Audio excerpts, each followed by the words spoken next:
तनवीर जी, आप अपना roll number बताइए।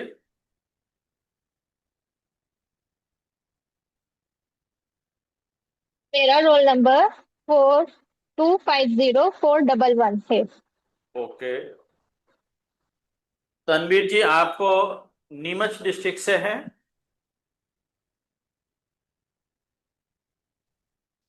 जी सर। तो नीमच के बारे में बताइए।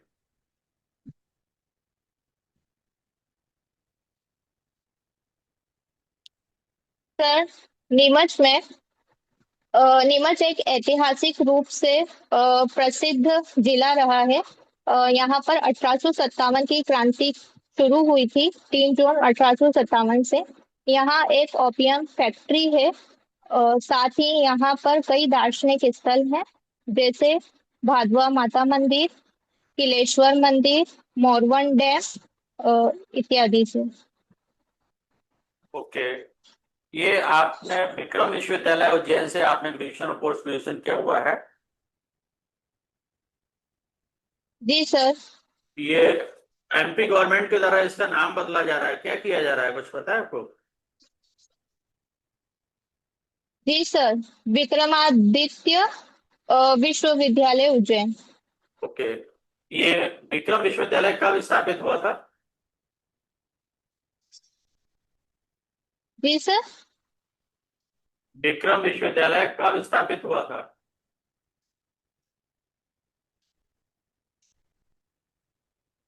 सर, 1957 को। 1957 को?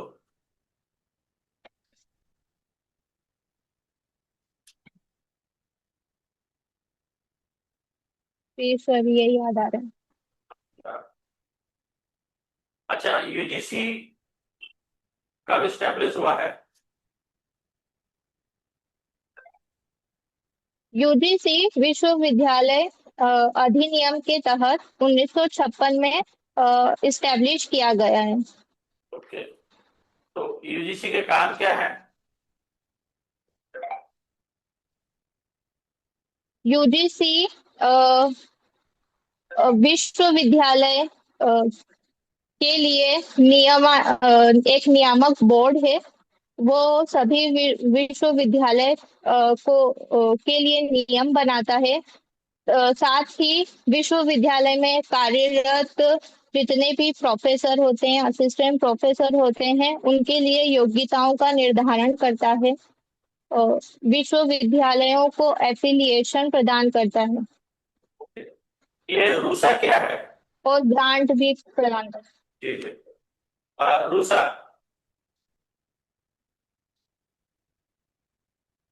है। दूसरा, यू रूसा का जो कार्य है।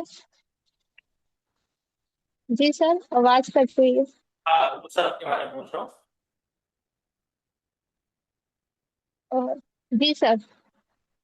रूसा राष्ट्र रूसा का रूसा विश्वविद्यालयों को और कॉलेजेस को इंफ्रास्ट्रक्चर के लिए ग्रांट प्रोवाइड करवाता है। और नेट क्या है?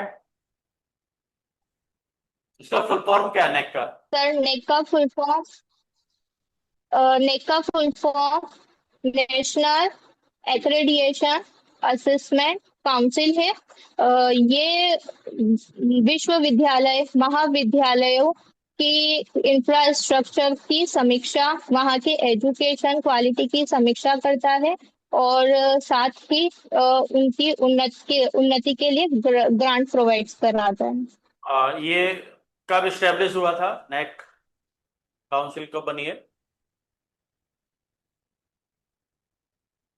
सॉरी सर, याद नहीं कर पा इसका रही हूँ। हेडक्वार्टर कहाँ पर है नेक का? नेक का हेडक्वार्टर जी। बेंगलुरु में है, आई थिंक। बिल्कुल सही है। तो नेक का ये आपके मुख्य काम क्या है, नेक क्या करता है? लाइक जो भी महाविद्यालय हैं उन्हें ग्रेडिंग प्रोवाइड कराता है उनके इंफ्रास्ट्रक्चर की समीक्षा के आधार पर, उनकी एजुकेशन क्वालिटी के आधार पर, उनकी स्टूडेंट स्टाफ रेशो के आधार पर उनकी समीक्षा करता है और उन्हें ग्रेडिंग प्रोवाइड कराता है, ये सीजीपीए क्या होता है? उन्हें ग्रेड्स देता है। जी, सीजीपीए क्या होता है? इसका फुल फॉर्म बताइए, सीजीपीए। सीजीपीए। हम्म। सीजीपीए, सॉरी सर, रिकॉल नहीं कर पा रही हूँ। ओके, तो इसमें सीजीपीए में आपका जो ग्रेडिंग दिया जाता है NAAC के द्वारा, तो कितना सीजीपीए होना है कि उसको यानी कि दूसरे को जी सर। ए प्लस प्लस का यानी कि रेटिंग दी जाती है।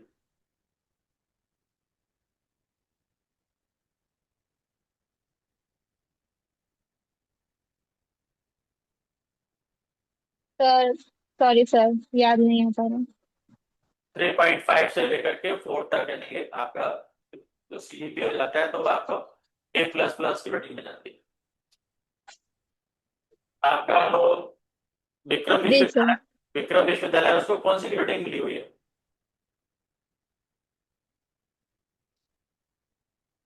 सर ए मिला हुआ है। ए मिला हुआ है। और पीएचडी आपका कहाँ से हो रहा है? जी सर। उदयपुर से। Pacific University Udaipur. जी सर। ओके। और एआईसीटीई क्या है? जी sir. AICTE, AICTE.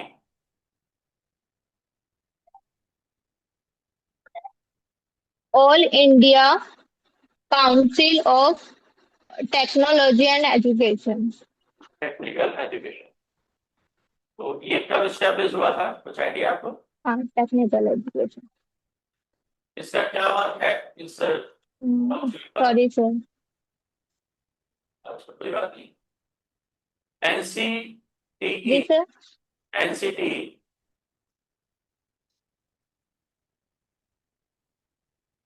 NCTE, national, हाँ इसका full form national council of teacher education. Okay.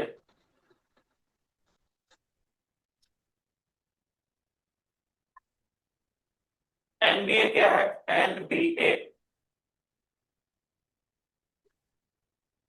Ji sir. NBA.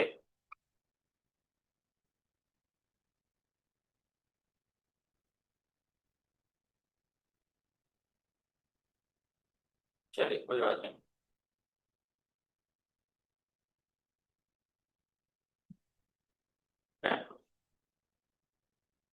Tanvir, am I audible to you? things over here.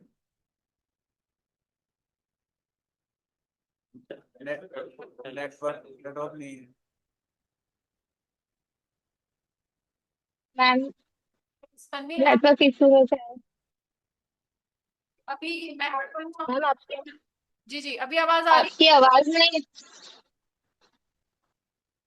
हाँ, हल्की। है? बोलिए। अच्छा Tanveer, microprocessor and microcontrollers क्या होते हैं? जी ma'am. Microprocessor, microprocessor एक एक तरह का माइक्रो चिप ही है जिसमें सिर्फ सीपीयू लगा होता है। और और ये किसी भी जैसे लैपटॉप वगैरह इसमें स्टैब्लिश्ड होता है। और माइक्रो कंट्रोलर, सॉरी मैम मैं याद नहीं कर पा रही हूँ। अच्छा, आपने क्लासिकल फिजिक्स में हम एक टू बॉडी प्रॉब्लम पढ़ते हैं, टू बॉडी प्रॉब्लम। जी मैम। ये क्या है? जी मैम। टू बॉडी प्रॉब्लम, जब दो बॉडीज आपस में इंटरेक्शन करती हैं तो उनकी जो भी प्रॉब्लम्स रहती है जैसे angular momentum conservation, kinetic energy conservation, तो उसके अकॉर्डिंग हम इसमें ये सारी चीजें कैलकुलेट करते हैं। ओके तन्वीर, अच्छा इंटरपोलेशन और एक्सट्रापोलेशन की कुछ टेक्निक्स होती हैं। इंटरपोलेशन इंटरपोलेशन एक मैथमेटिकल मेथड है जो किसी नॉन डेटा की हेल्प से हम अननोन डेटा को एवेल्यूट कर सकते हैं। लेकिन इंटरपोलेशन में ये होता है कि नॉन डेटा की रेंज में ही हमें अननोन डेटा को इवेल्यूट करना होता है। जबकि एक्स्ट्रापोलेशन भी मैथमेटिकल ही मेथड है जिसमें नॉन डेटा की हेल्प से अननोन डेटा को मेजर करना होता है। लेकिन ये जो अननोन डेटा है वो नॉन डेटा की रेंज से बाहर होता है। फॉर एग्जाम्पल वेदर प्रिडिक्शन, इसके एग्जाम्पल में आते हैं।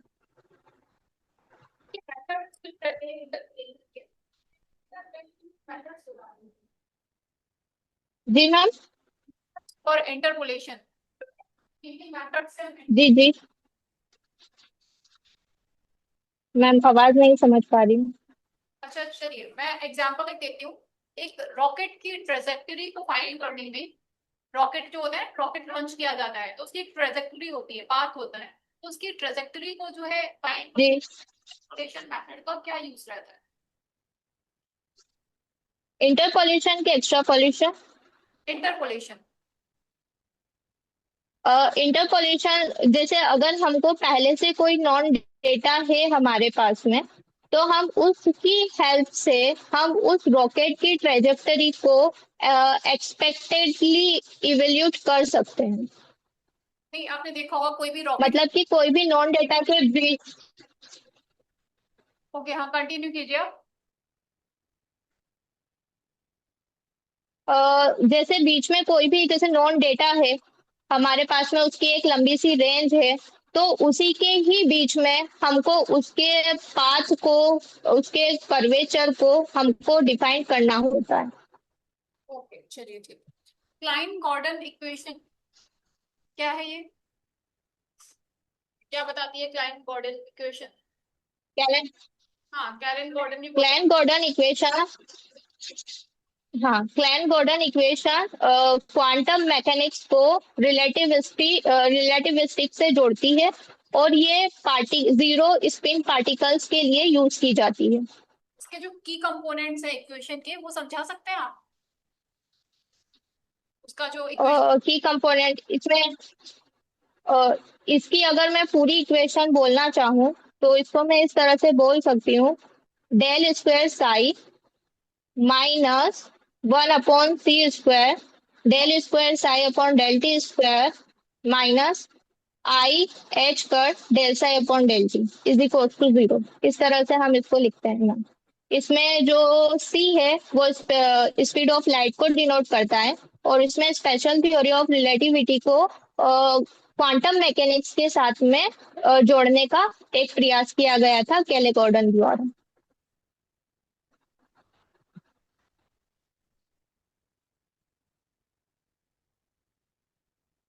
मैम, आवाज नहीं आ पा रही है।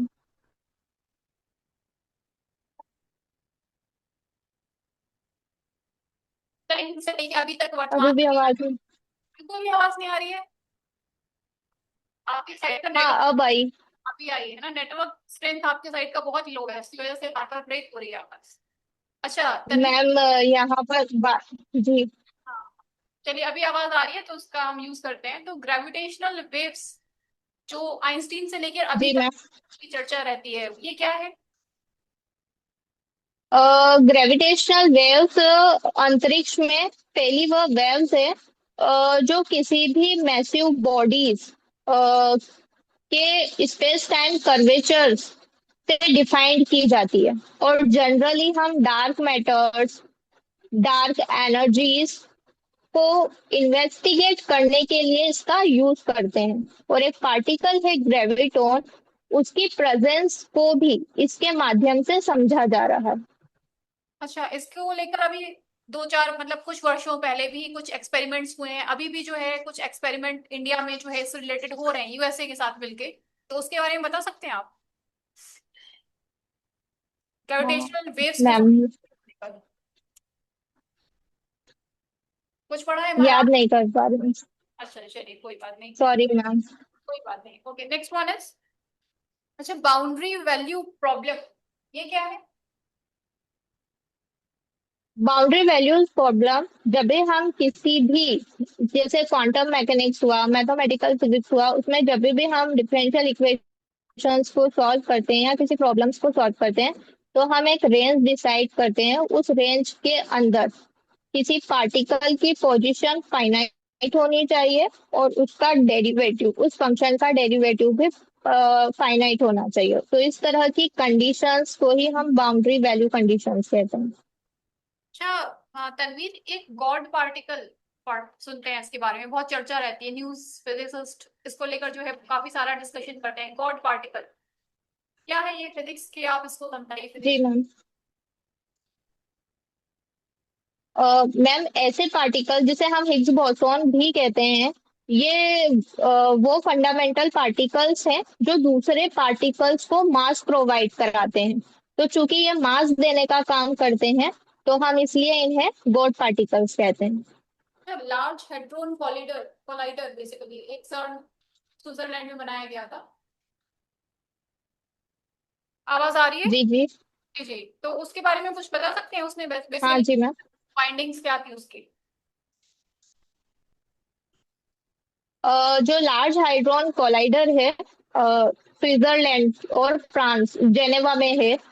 ये इसके अंदर हम प्रोटॉन्स को, जो हमारे फंडामेंटल पार्टिकल्स हैं, उनको हाई स्पीड पर एक्सेलरेट कर कर कोलाइड करवाते हैं। इससे हमारे क्वार्क्स बनते हैं और वहीं से ही हमने हिग्स बोसॉन को भी डिटेक्ट किया था। तो यह एक तरह से जो फंडामेंटल पार्टिकल्स है उसकी रिसर्च को करने के लिए और फंडामेंटल पार्टिकल्स को जानने के लिए ही यह लेबोरेटरी बनाई गई है। क्या इससे संबंधित कोई नोबेल प्राइज भी मिला है क्या? हाँ मैम, एक नोबेल प्राइज मिला था, 2021 में भी मिला था। और बी के इंटरएक्टिंग पार्टिकल्स के लिए भी एक नोबेल प्राइज मिला था। मैं नाम याद नहीं कर पा रही हूँ साइंटिस्ट के, पर हाँ इसके लिए नोबेल प्राइज मिला है। ओके, कोई बात नहीं। अच्छा तनवीर जो सन रहता है ना, सूरज बेसिकली सूर्य, इसमें कौन सा जो है फिजन होता है या जी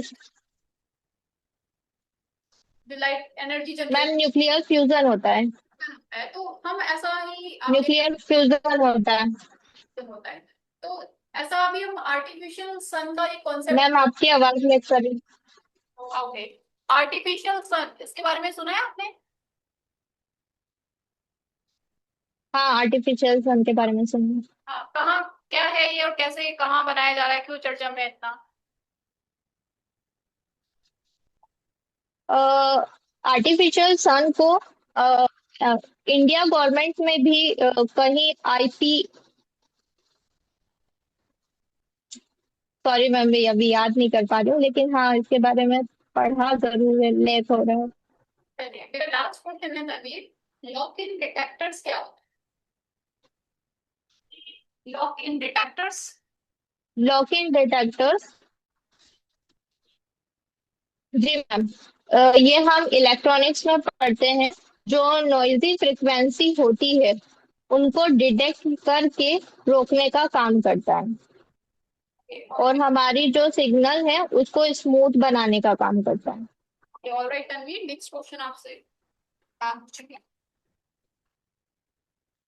तनवीर जी आवाज आ रही है आपको? जी मैम। तनवीर जी आपने नैनो फिजिक्स के बारे में सुना है? जी मैम। नैनो फिजिक्स, आवाज आ रही है? नैनो फिजिक्स, जी। हाँ जी मैम। बताइए क्या? नैनो फिजिक्स एक मटेरियल साइंस है। नैनो फिजिक्स एक मटेरियल साइंस है जिसमें हम बहुत माइक्रोस्कोपिक लेवल पर मटेरियल्स की एनालिसिस करते हैं। अगेन रिपीट कीजिए।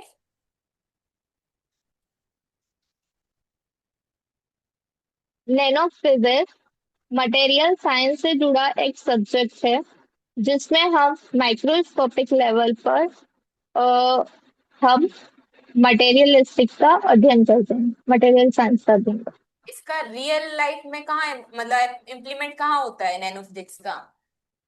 हम लोग कहाँ देखते हैं नैनो फिजिक्स? हैं। नैनो फिजिक्स को हम ऑप्टिकल फाइबर में भी देखा जाता है, और जब हम जो माइक्रोचिप्स बनाते हैं उसमें भी हम इसको समझते हैं। कॉन्फिडेंट हो आप जो आप बोल रहे हो? शायद। चलिए, डब्ल्यू के बी अप्रोक्सीमेशन क्या होता है? डब्ल्यू के बी अप्रोक्सीमेशन एक परटर्बेशन थ्योरी बेस्ड अप्रोक्सीमेशन है, जहां पर जहां पर जो भी परटर्बेशन है या जिस सिस्टम का जो पोटेंशियल है वो बहुत ज्यादा स्लोली वेरिंग होता है, वहां हम डब्ल्यू के बी परटर्बेशन का इस्तेमाल करते हैं। डब्ल्यू के बी में डब्ल्यू के बी क्या रिप्रेजेंट कर रहा है? क्या है डब्ल्यू के बी? डब्ल्यू के बी तीन साइंटिस्ट के नाम है। क्या है वो साइंटिस्ट, कौन है वो नाम? वेजलर, क्रेमर और बार्डिंग, इस टाइप से कुछ नाम है। इस टाइप से? फिर से एक बार। थोड़े से। वो तो सही लिया आपने। अच्छा, इसका सेमीकंडक्टर। बी। जी जी। जी मैम बोलिए। इसका डब्ल्यू के बी का सेमीकंडक्टर फिजिक्स में कहाँ यूज होता है? सेमीकंडक्टर, डब्ल्यू के बी का सेमीकंडक्टर फिजिक्स में याद नहीं कर पा रही हूँ। चलिए, न्यूक्लियर फिजिक्स वहां कहाँ होता है डब्ल्यू के बी का?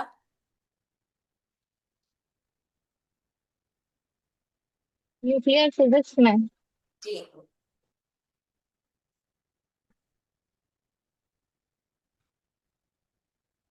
सॉरी मैम, याद नहीं कर पा रही हूँ।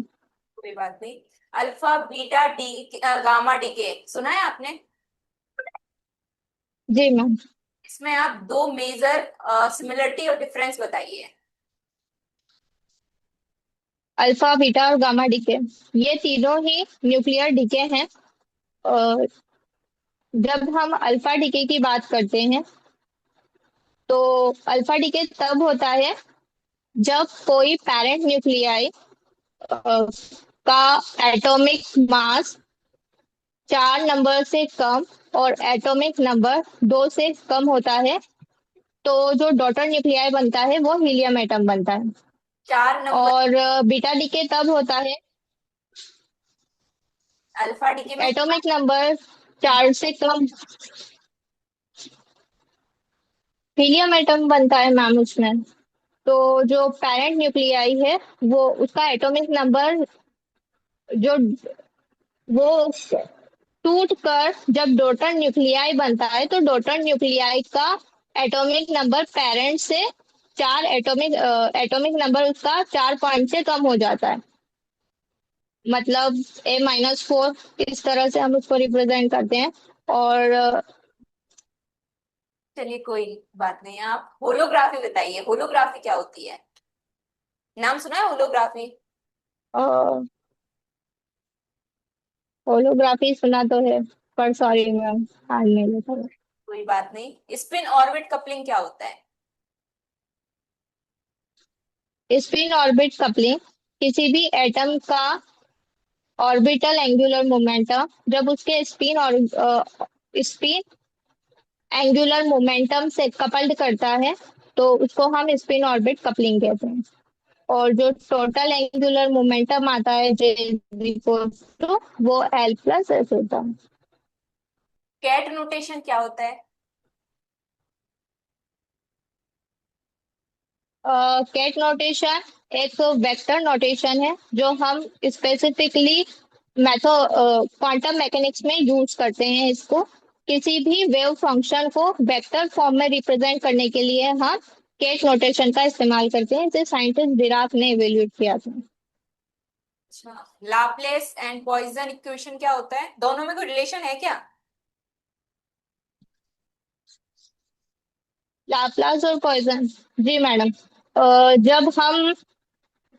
जब हम इलेक्ट्रिक फील्ड की बात करते हैं, जैसे अगर हमें लाप्लास इक्वेशन इन फॉर्मूला में लिखना हो तो हम डेल स्क्वायर ई बराबर 0 लिखते हैं।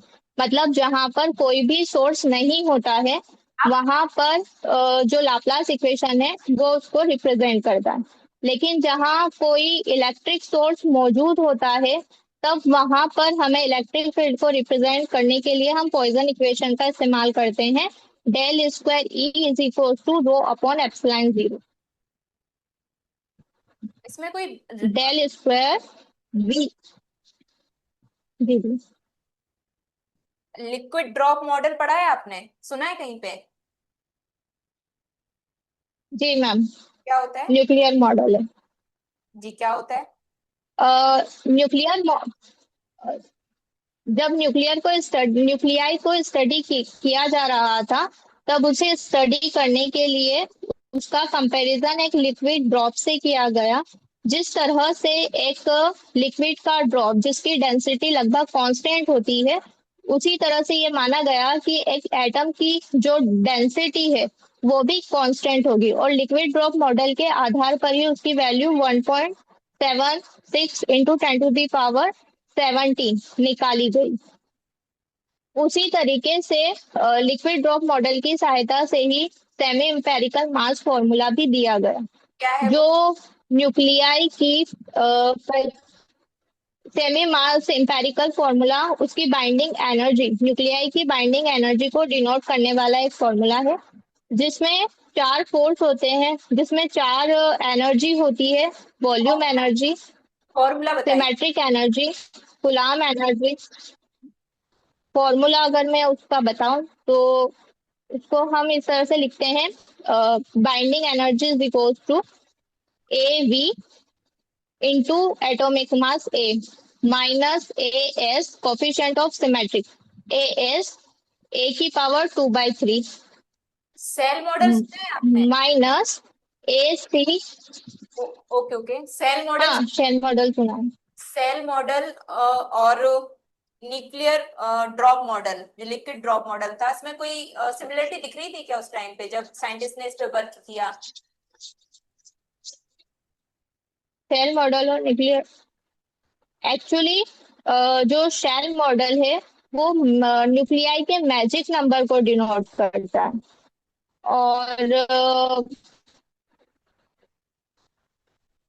और न्यूक्लियर फिजन और फ्यूजन को लिक्विड ड्रॉप मॉडल की हेल्प से प्रूफ किया गया और समझाया गया। तो कहीं ना कहीं शेल मॉडल भी इसको करता है प्रूफ।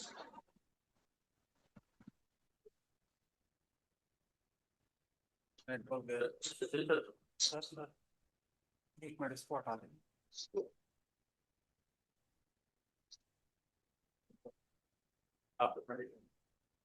आपने एलएस और जेजे कपलिंग सुना है तनवीर जी? जी सुना है। बताइए क्या होता है, इसके यूजेस बताइए आप, कहाँ मतलब हम लोग कहाँ देखते हैं इसको, इम्प्लीमेंट कहाँ करते हैं, कहाँ है ये? अब एलएस कप एलएस कपलिंग और जेजे कपलिंग, जी जी एलएस कपलिंग और जेजे कपलिंग दोनों को ही हम एटॉमिक स्ट्रक्चर को एटम्स को स्टडी करने के लिए हम इनको यूज करते हैं। जो हमारा एलएस कपलिंग है वो लाइट एटम के लिए एप्लीकेबल होता है, उसकी कपलिंग को डिनोट करता है, और वो एलएस कपलिंग को सबसे ज्यादा होल्ड करता है। जबकि जो जेजे कपलिंग है वो हेवी एटम जो होते हैं हमारे पास में, हेवी न्यूक्लियाई के जो एटम्स होते हैं उसके लिए हम जेजे कपलिंग का इस्तेमाल करते हैं उनके स्ट्रक्चर्स को समझने के लिए। ठीक है सर। तनवीर जी, मैं मेरी आवाज तक आवाज आप तक पहुंच रही है? जी सर। ये G7 कंट्रीज जो है वर्ल्ड में, एक ग्रुप है G7 नाम से, वो क्या है? जी सर। सर ये एक G7 एक अभी G7 एक समिट भी हुआ था 2023 में इंदौर में। वो एक ट्रेड व्यापार को बढ़ावा देने के लिए बनाया गया एक ग्रुप है। अच्छा, G7 कंट्रीज जो है, विश्व के कुछ देश हैं जिनको मिलाकर के G7 बनाया गया है। उनमें से एक कंट्री ने अभी अभी एक जो कंट्री है उसको एक राज्य या स्टेट के रूप में मान्यता दी है, उसका नाम क्या है?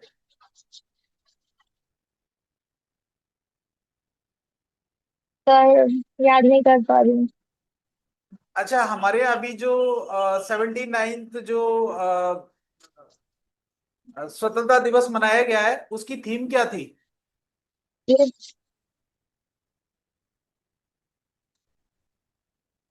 एकता में अखंडता।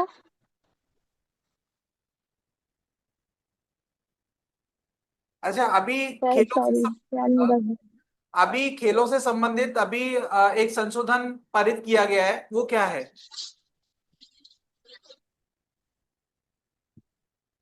सॉरी सर याद नहीं कर पा रही। अच्छा, एससीओ समिट क्या है?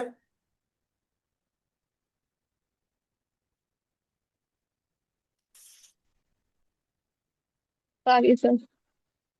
अच्छा, जो 6G सैटेलाइट है उसके बारे में काफी चर्चा है, और अभी हाल फिलहाल में किसी देश ने 6G सैटेलाइट लॉन्च किया है, उसका नाम क्या है?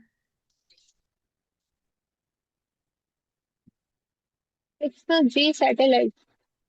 जी।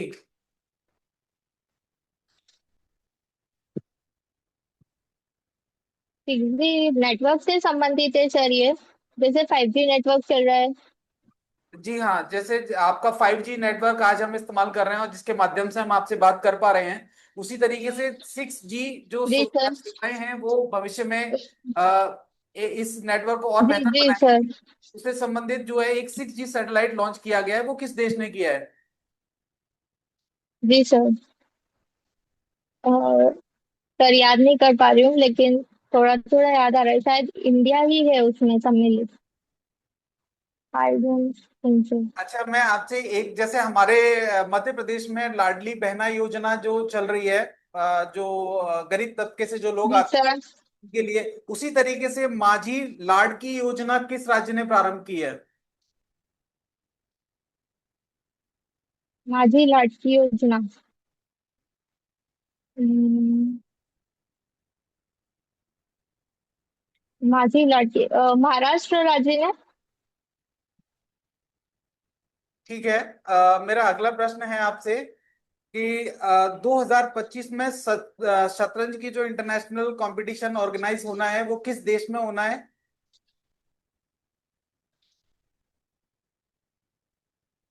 Sorry sir. मेरा आपसे लास्ट क्वेश्चन है कि अभी जो आईएसए क्या है?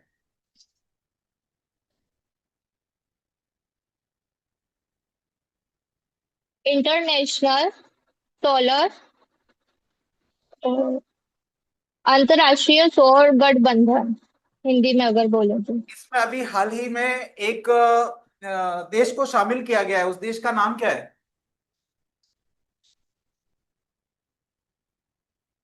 मो, मोल मोल दो मोल्दो करके सर। मोल्दो ऐसा कुछ नहीं है। देखिए, आईएस मोल्दो। आईएसए है इंटरनेशनल सोलर अलायंस है, जिसमें अभी रिसेंटली हाँ 107 सर। देश शामिल किया गया है, जिसका नाम है मोल्दोवा। मोल्दोवा। जी सर। 107वां देश है। सर। रणवीर जी, जी सर। कैसा रहा एक्सपीरियंस आपका आज का? सर आज मैं बहुत अच्छी भी हूँ, स्पेशली सब्जेक्ट में, और जीके तो पुअर है ही मेरा। आज आपका कौन सा, कोशिश करूंगी मैं, अभी जितने दिन बचे हैं। आज आपका थर्ड मॉक था? सर दूसरा मॉक था मेरा आज। दूसरा था, है ना? सर दूसरा मॉक था मेरा। जी जी। सर। तो आपका वैसे ठीक है ना? और मैं ये चाहूंगा कि आपकी जो हॉबी है ना, कविता लेखन, एक कविता सुना दो आप जाते जाते। जी सर। जी सर। सुनाइए। सर अपने सब्जेक्ट से ही संबंधित सुना दो। बहुत अच्छा रहेगा। विद्यार्थियों विद्यार्थियों, गुरुत्वाकर्षण बल को न समझो तुम कठिन। अलग अलग समयावधि में इसे समझाने वाले विद्वान थे तीन। महर्षि वैदिक कालीन महर्षि कणान ने इसे समझाया सर्वप्रथम। उनका कथन था संयोग भावे गुरुत्वाकर्षण, अर्थात गुरुत्वाकर्षण पृथ्वी की ओर खिंचाव का है एक माध्यम। इससे हमने जाना भारतीय ज्ञान परंपरा में भौतिकी के तत्व है उत्तम। 17वीं शताब्दी के न्यूटन ने दिया अपना तर्क प्रबल। उन्होंने माना गुरुत्वाकर्षण दो पिंडों के बीच लगने वाला है एक बल। ये दो पिंडों के बीच की दूरी के वर्ग के गुणनफल के अनुक्रमानुपाती होता है यह बल। तन्वीर उनके जी, आप पहले सुना चुके हैं द्रव्यमानों मुझे के वाली? इसके अलावा क्यों तन्वीर जी, पहले आप सुना चुके हैं मुझे वाली तो? पिछली बार ही सुनाई थी सर, ये पिछले उसमें। दूसरी वाली प्रकाश पे सुनाई थी।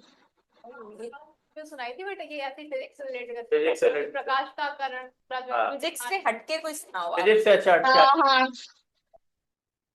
नहीं, अच्छा है। अच्छा फिजिक्स से हटके चुनाव, ठीक है। आपको वहां ऐसा मौका मैं अपनी। नहीं है तन्वीर जी, आपको वहां पर ऐसा मौका मिले जी कविता सर। सुनने का, तो आप बिल्कुल ये फिजिक्स वाली दोनों ही जी आपकी सर। अच्छी सुनाइएगा। लेकिन मुझे यहाँ पर फिजिक्स के अलावा कुछ और सुनाया। ठीक है, तो मैंने अपनी माँ पर एक कविता लिखी थी, मैं आपको वो सुनाती हूँ। जी जी। आंखें दरवाजे पर टिकी देखी है मैंने, जब तक घर ना लौटूं माँ की बेचैनी देखी है मैंने। हजार सजदों पर माँ की एक मुस्कुराहट भारी है। भागदौड़ भरी जिंदगी में माँ की एक थपकी प्यारी है। अ, तमाम तकलीफों में वो हमें हारने नहीं देती। तमाम परेशानियों में वो हमें टूटने नहीं देती। मेरी आंखों से टपका एक आंसू उसे हिला देता है। माँ का मेरे सर पर रखा हाथ तमाम मुश्किलें मिटा देता है। अगर कोई मुझसे पूछे खूबसूरती का अर्थ क्या होता है, तब मैं कहूंगी माँ होता है, माँ होता है, माँ होता है। बहुत शानदार, बहुत शानदार।